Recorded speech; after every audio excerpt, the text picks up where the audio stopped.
Breaking news rocking Washington, D.C. Never before seen emails released this morning by Democrats on the House Oversight Committee, raising new questions about President Trump's relationship with convicted sex trafficker Jeffrey Epstein.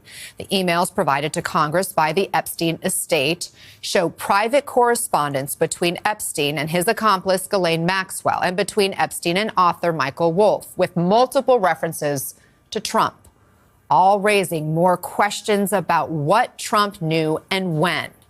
Epstein writing in a 2011 email to Maxwell that Trump, quote, spent hours at his house with a sex trafficking victim. Epstein calls Trump in this email a, quote, dog that hasn't barked.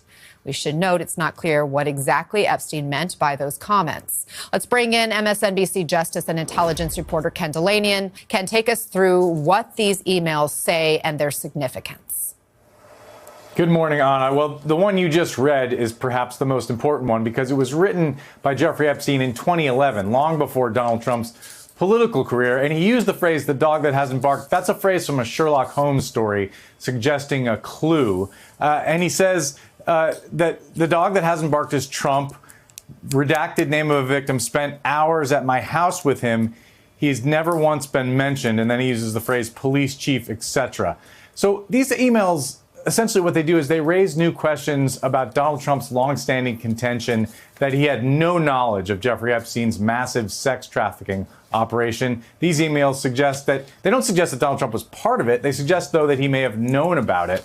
There was another email written years later to Michael Wolff, the author from Jeffrey Epstein. And the context here appears to be about Jeffrey Epstein being kicked out of the Mar-a-Lago golf club.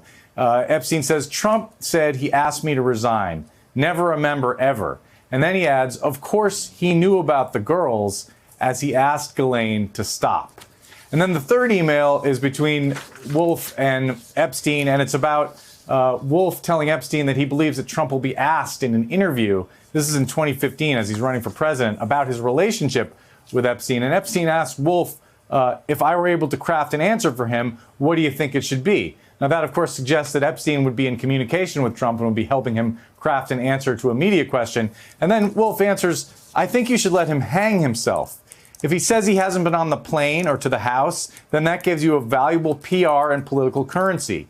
You can hang him in a way that potentially generates a positive benefit for you. Or if it really looks like he could win, you could save him, generating a debt. So again, that suggests that Wolff and Epstein believe that Trump was more involved or has more knowledge of Epstein's operation than he was letting on. Again, none of this is definitive, but this adds to the picture and adds to the questions that both Republicans and Democrats have about what exactly Donald Trump knew about Jeffrey Epstein's crimes and his sex trafficking of both minors and non-minors.